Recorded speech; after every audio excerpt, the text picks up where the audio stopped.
बिस्मिल्लाहिर्रहमानिर्रहीम। अस्सलाम वालेकुम नाज़रीन, मैं हूँ आपका मेज़बान खालिद शबील और आप देख रहे हैं मेरा फ़ेसबुक और यूट्यूब चैनल।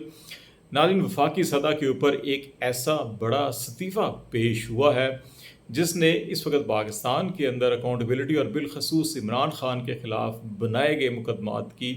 साख को बुरी तरह से तबाह कर दिया है। इसकी डिटेल आपसे शेयर करेंगे। और दूसरा बड़ा अहम मामला, सदर मुमलिकत डॉक्टर आरिफ अलवी ने इलेक्शन से मुतल्लिक तारीख देने का अपनी फ़ैसला कर लिया है। इस सिलसिले में वो 1-2 रोज़ के अंदर बड़ा ऐलान करने जा रहे हैं। यही वजह है कि इस वक्त पाकिस्तान मुस्लिम लीग नून के अंदर पारा हाई है और वो सदर मुमलिकत को कड़ी तनकीद का निशाना बना रहे हैं। और तीसरा बड़ा अहम मामला,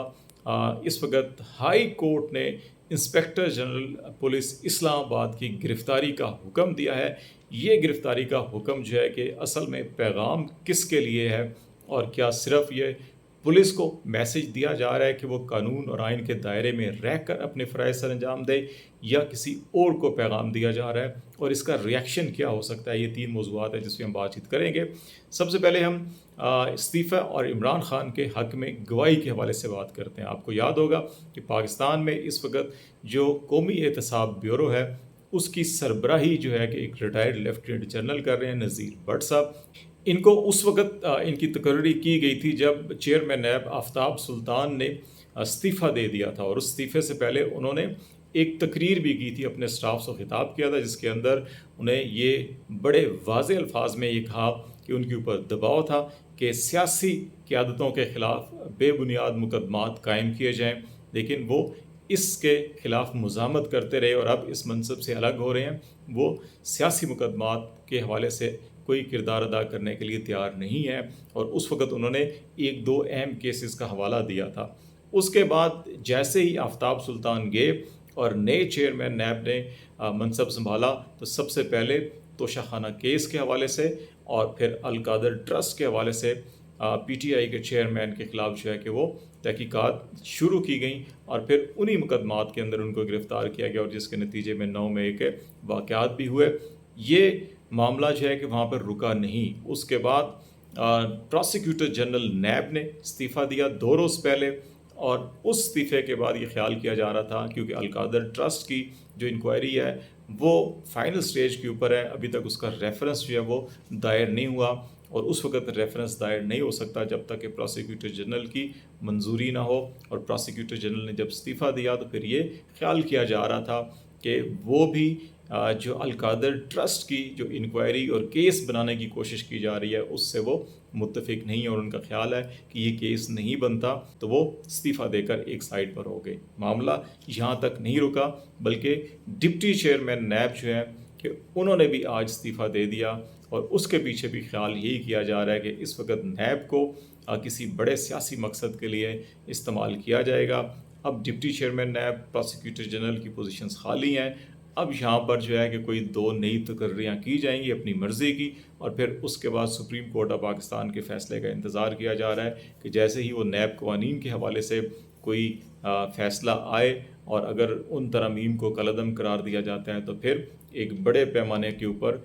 जैसे अभी क्रैकडाउन स्मगलर्स के ख़िलाफ़ और होर्डिंग्स के ख़िलाफ़, और डॉलर की स्मगलिंग हो या ज़ख़ीरा अंदोज़ी उसके ख़िलाफ़ किया जा रहा है, तो फिर सियासतदानों के ख़िलाफ़ भी किया जाए। लेकिन दूसरी तरफ जो है कि ये इस्तीफ़े इस बात की भी अक्कासी करते हैं कि इमरान खान के ख़िलाफ़ जो मुकदमात बनाए गए हैं, या जिन मुकदमात में उनको सज़ा देने की कोशिश की जा रही है, उस हवाले से इनकी राय बड़ी वाज़ेह और दो टोक है कि ये सियासी मामलात हैं, मुकदमात हैं, इनके अंदर कानूनी एतबार से वो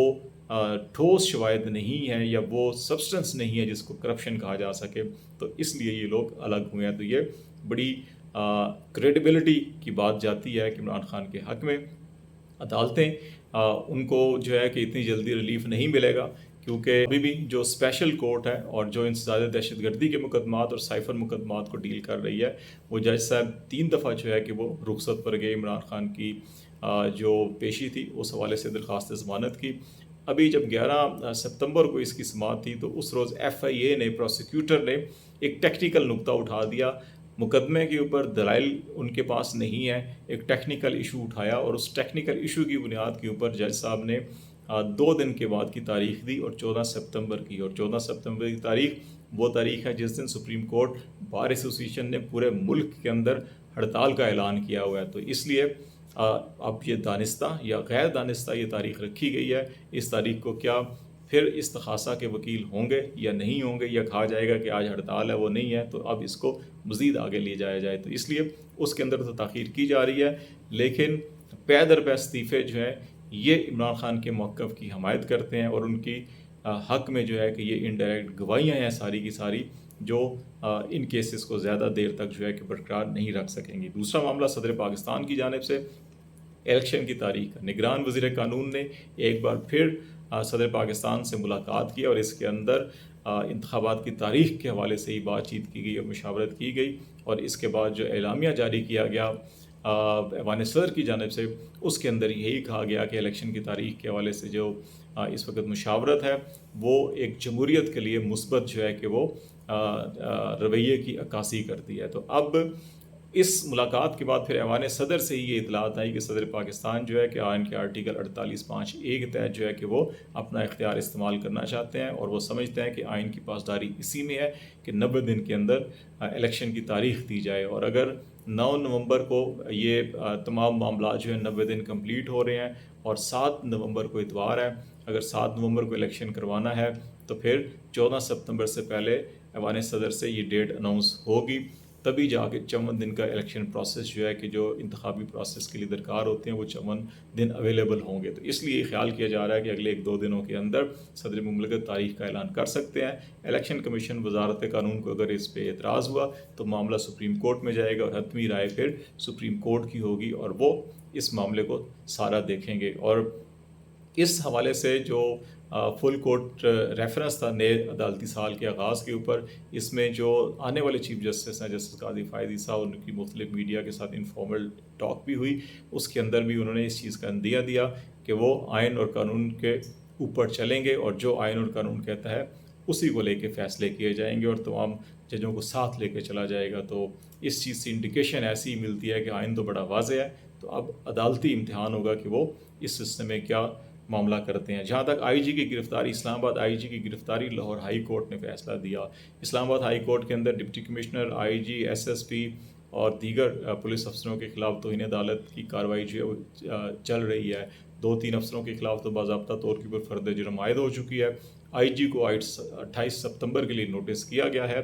تو یہ معاملہ بیسیکلی جو ہے کہ یہ پولیس افسر اور یہ انتظامیہ از خود اختیارات استعمال نہیں کر رہے، یا اختیارات کا غلط استعمال نہیں کر رہے، بلکہ یہ ایک دباؤ کے تحت، اور جس کے دباؤ کے تحت کر رہے ہیں بیسیکلی عدالتیں اب ان کو یہ پیغام دے رہی ہیں کہ ایک حد ہوتی ہے، اس حد کو کراس نہیں کرنا چاہیے، اور انسانی حقوق کی جس طرح سے کھلم کھلا خلاف ورزیاں ہو رہی ہیں، عدالتوں کے فیصلوں کی حکم عدولی ہو رہی ہے، تو اب اعلیٰ عدلیہ جو ہے کہ وہ بظاہر یہ نظر آ رہا ہے کہ وہ اپنے فیصلوں پر عمل درآمد کے لیے کھڑی ہو گئی ہے، اور ان پولیس افسروں کو بیسیکلی یہ نوٹسز کر